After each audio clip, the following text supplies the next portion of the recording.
Hey guys, what's up? Happy Wednesday! Woo! So today we are going to be making our spirit animals, or transforming ourselves into our spirit animals.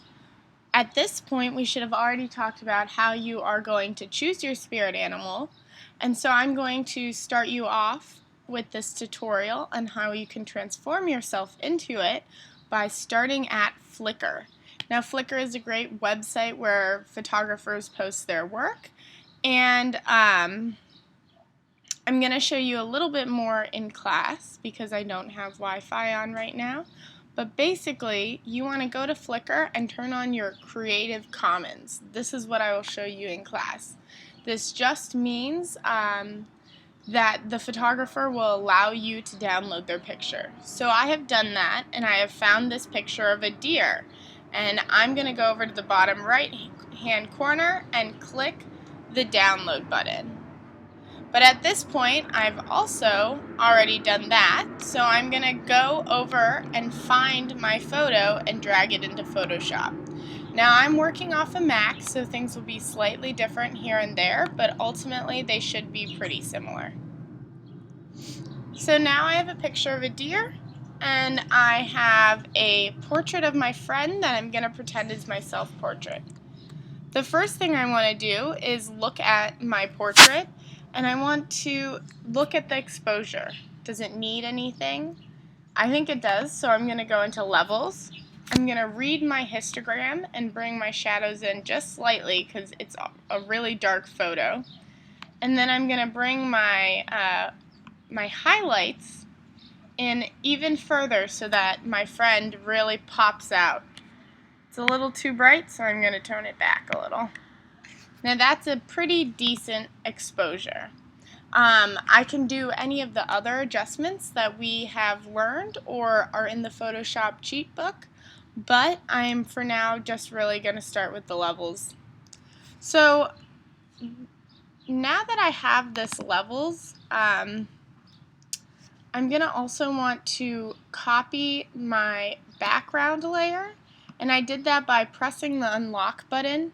There's normally a key right there, and dragging it down to this bottom toolbar on the bottom right. You can see a trash can, a piece of paper that's flipping, a folder, and then some weird little signs. I dragged mine to the piece of paper that's flipping over. If you want to delete a layer, you can drag them to the trash can, and if you want to group multiple layers together, you can put them in this folder. So I duplicated my layer because we're going to be using a tool called Clone Stamp that's very easy to mess up with, and I might mess up and I don't want to. But first I'm going to go to my picture of my spirit animal. Now, how am I going to put this deer head onto my friend? I have like no idea. So I am going to use a tool called the Quick Selection tool, which is my fourth one down on my personal toolbar. It's right around here. Now the Quick Selection tool selects parts of the image that you want, and it actually can read the contrast between like the antelope's or the deer's horns, I guess, and the background. It's not perfect, so you do want to kind of follow the edges, but it can do a lot of the selecting for you. You can also look, because if you see that I'm doing this, I am on a mode that I can change on the top left-hand corner of my screen, and currently I'm on the subtract from selection mode. That is not where I want to be right now because I want to select my deer. So I'm going to move one over where there's a plus sign and go to the add to selection. So now I have to add all this stuff back, and I'm going to keep going. I'm not going to worry about how perfect it is at the moment, and we're going to look at that a little later. For now, I'm just focusing on actually making the selection. You can adjust the size of the brush by also going the top left-hand corner. And here you'll see size and hardness. This is covered in your Photoshop cheat book. But essentially, for the head, I want my size to be a little bit bigger. Oops. So that I can do it faster. But I also want to pay attention to this hardness. If I have my hardness set at 100%, it's going to make a very ragged or like circular cut, whereas this is a little fuzzier. We'll see this a little bit later when we use another tool.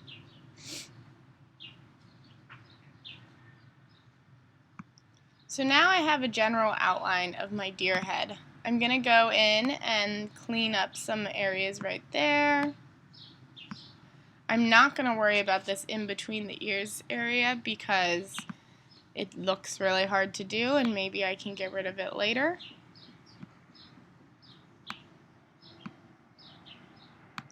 And I'm just adding a few more areas to selection. So now I have a general outline, or my deer selected.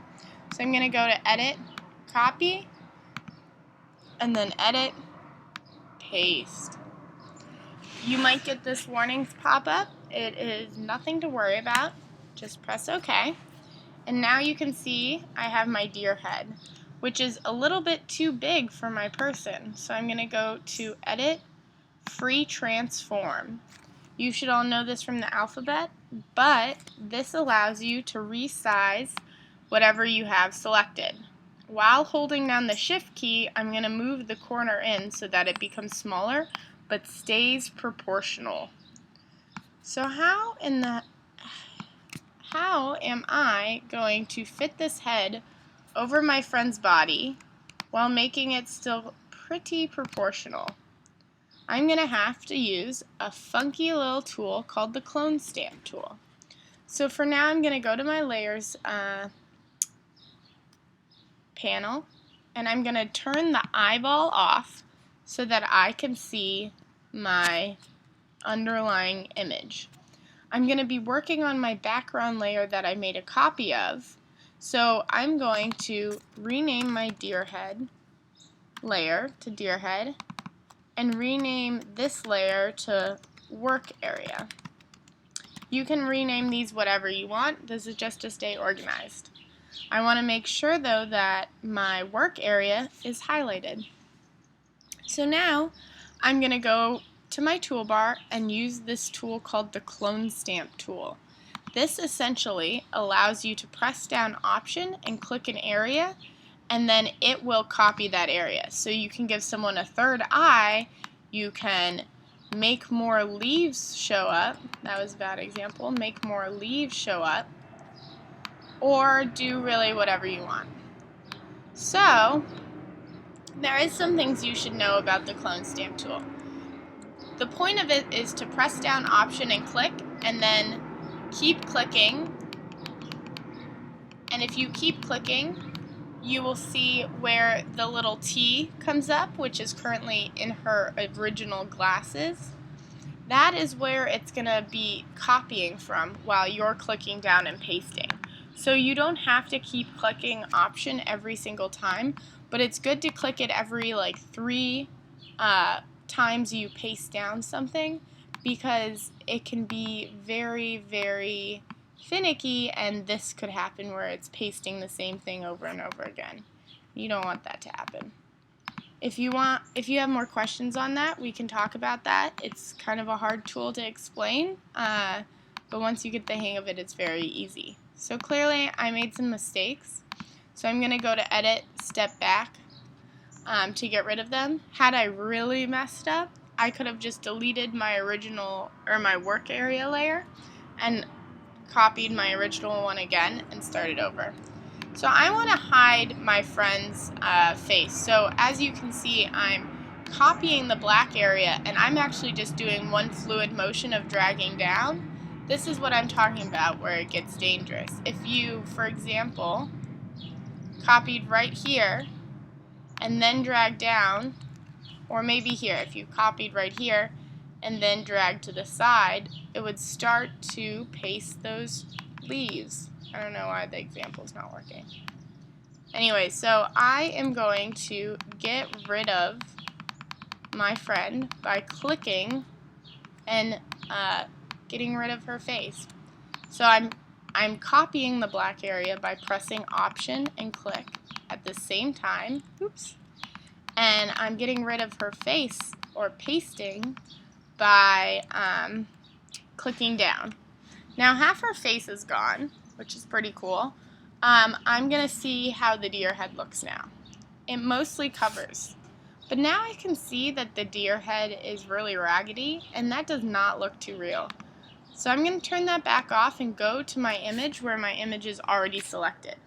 You should do this step before you paste into your image, but I was being silly and I forgot. So I'm going to go to Select, Refine Edge. Now this tool essentially makes minor adjustments to the selection you've made. So the only two sliders I'm going to use are Smooth and Feather. I'm going to bring my smooth in pretty radically, and as you can see in this area, it's smoothing down the lines. Cool. And then I'm going to use my feather tool, which if I pull to the extreme, you can kind of see. It makes the edges of your selection really soft, which will help it blend in, but you don't want to go too crazy. This is probably the biggest extent you would want to go. We could even go in a little bit more, but this will make it look more natural and won't make it look like you just cut it out of an image. So now that I've done that, I'm going to wait for my computer, go to Edit Copy, and then go to Edit Paste. Press OK, and now I have two deer heads. So the first thing I want to do so I don't get confused is delete my deer head layer by dragging that to the trash can. Then I'm going to rename my new layer deer head, and then I'm going to go to Free Transform.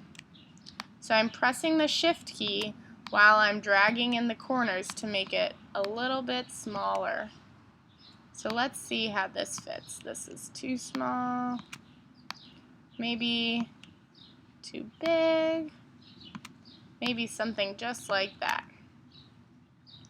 But now, the first thing I'm going to notice is that there's this really light green in its ears, and I don't want that. This will be very hard to get rid of, but I'm going to use the eraser tool. Now, this is where we're going to talk about hardness again. If I go up to my brush components, or my brush drop down, I can adjust the size to be really, really small, which is what I'm going to need. But I can also adjust the hardness. For now, I'm going to show you it pretty big, and the hardness will be at 100%. If I were to use any kind of brush at 100%, it would make this very straight line, straight circle. That is not what we want. So I'm going to move my hardness down very little, and that is going to make a much softer circle. Just like the edges of my deer, it doesn't make a perfect circle, and that makes it ultimately more natural. So I want to have a very low hardness. I'm going to adjust my brush size to be really tiny, and I'm going to do my best without erasing anything to erase, that is hard, this black area. Something you can try doing is to make your selection tool really small, and hopefully you can select just this. I'm now using the subtract from selection tool to try and bring this edge in. It's not going to be perfect, but this will be easier to erase inside the selection marquee because it won't erase the rest of the deer. So let's see how that turned out. Not great. Maybe we shouldn't use that unless we use the Refine Edge tool. So if I've made too much of a selection and I want to deselect, I go to Select, Deselect. So I'm just going to try my best to erase this.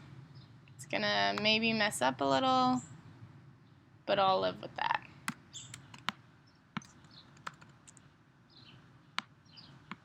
I also have to do that around here, which kind of sucks.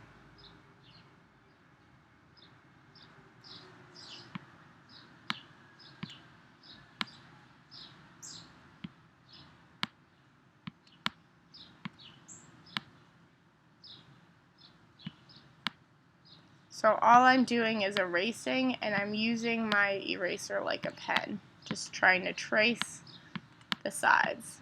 I can leave a little green reflection because my deer is in a forest, but I am going to try and get rid of as much as I can. That looks pretty fine. It's not super noticeable anymore, but what is noticeable is the chest of the deer. So I'm going to want to go and now select this part of the body. So hopefully I can use its fur to make it look a little bit more real. So I'm going to use the quick selection tool and make my brush a little bit bigger and just quickly select an area. Now I'm going to use the refine edge tool and feather that and smooth the edges. Then I'm going to copy and paste. So now I'm going to rename this layer Deer Fur and try and resize it a little bit. But I actually want this to cover as much of her chest as possible. So maybe, ooh, that's way too big. But maybe I'll try and make it the width of her tank top. And I'm also going to rotate it a little bit so that as much as her chest is covered. Now you're thinking right now, there is no way this is going to look good. I think it will. So I'm going to go to the eraser tool, but I'm also going to go over to my layers panel. There is an option here called opacity. This is essentially how much you can see through something. So if it is at 100% opacity, you will not be able to see through that at all, as you can see. But if we adjust the opacity and turn it down, I now can see where her tank top is. This will make it easier for me to erase, and I'm going to erase up to her clothes so it kind of looks like she's wearing the tank top while she is a deer. Ooh, I made a mistake. So I went to edit, step back. Now, as you can see, I didn't erase that part of the tank top yet because I'm going to go back in and pay really close attention to what I'm doing when I do that part. For now, I'm just trying to erase all the stuff I know I definitely don't need. So I'm going to zoom in and make my brush size very small, and I'm doing that through this drop-down window. And now I'm going to try and erase right to her shoulders, erase down her tank top without going too far onto the black side so you can see her skin. I'm going to go right to her tank top here. Oof. As you can see, I made a mistake. I'm going to try and get it even closer. And you should notice that I am doing all of my erasing on the deer fur layer. If I tried to erase on my background layer, I would be erasing the wrong layer. I would not be erasing her fur, but instead I would be erasing the deer fur.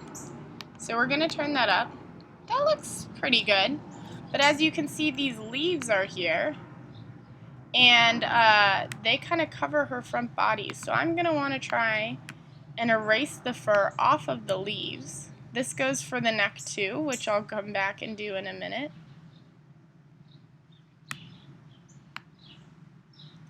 So hopefully you can see that I turned down the opacity and I'm erasing any fur on the leaves, which will also make it will make the whole area or scene look a lot more realistic. It's going to be hard to get those tiny areas, but I'm going to try my best. So let's bring the opacity back up. So that looks pretty good. It's not super great, but it's not super bad. So now I'm going to go into my deer head and turn down that opacity because this leaf and my deer fur is being covered by both of them together. So then I'm going to erase this, and I'm erasing on my deer fur layer, and then I have to go back to my deer head layer and erase this fur as well. So I can see a little bit of fur that's on her shoulder over here. And I want that tank top to just seep through a little bit. So let's bring these up.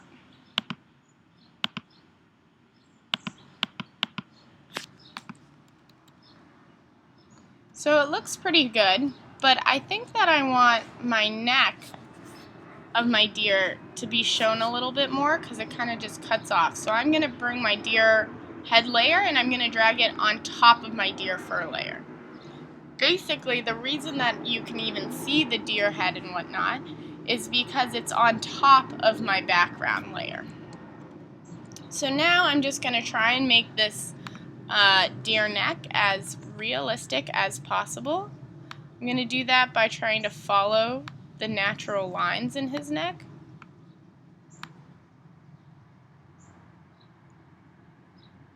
There's not really a great way to do this part because they are just two different colors. But now I have a pretty natural looking image. Another example of using the same exact tools and doing this with a little bit of a better turnout, but I couldn't find this picture again, is this one. As you can see, I erased the deer neck into her clothes, so it looks pretty realistic. That's good to think about then. Maybe using tank tops are really hard because there's so much skin, and it's better to use a picture where you're wearing a shirt. So now I have two different pictures of my deer head. So I'm going to go to File, Save As, and the first thing I'm going to save it as is a Photoshop file. So I'm going to title it Deer Head Selfie. I'm going to save it and press OK. And then I'm going to go to Image. I'm going to make my resolution 72, which in this case it was. I'm going to go to File, Save As, and I'm going to change it to a JPEG. And I'm going to press Save, and then I'm going to email it to my awesome teacher, Maddie, and I'm going to go ask her what else I should do, because you know there's always something else you can do. Alright, thanks for watching this tutorial. Hopefully you understood it, and tell me what you think about watching video tutorials. I think it's easier to follow along, but if you disagree, we can make something work out. Thanks, guys.